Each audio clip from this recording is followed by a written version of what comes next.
What's up mga amigos? Magsugba po kami. At ang susugbahin po namin ay karne at isda.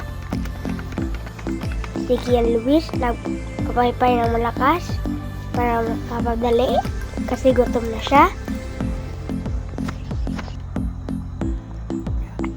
At masaya siya na mapoy na yung ano niya. At lumakas na din, mas masaya na siya. Madali lang daw sa kanya mga amigos. At pinapaypay niya. At nilagay niya rin yung paglutuan.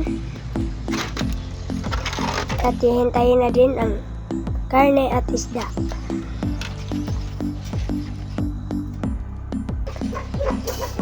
At naayos na po ni Kian Luis ang paglulutuan.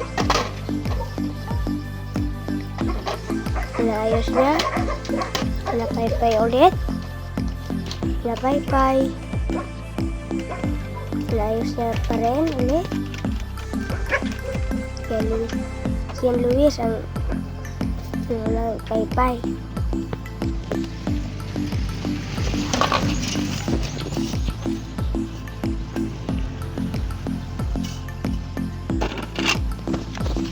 At hinihintay nila yung karne at isda. Tagal daw, gutom na siya. At yan po si Pumpkin. Ito po. Si Chef Kian Luis.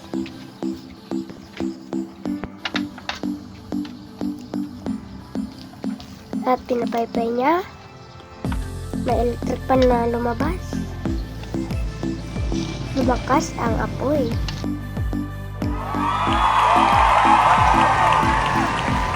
At dumating na yung isda at karne.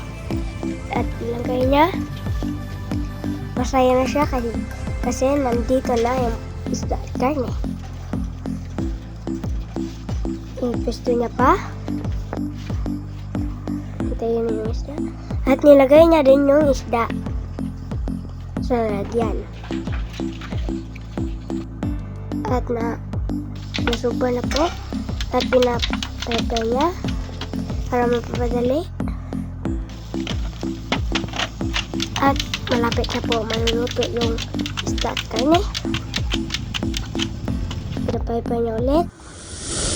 Thank you for watching. Sana mag-subscribe na kayo. Bye!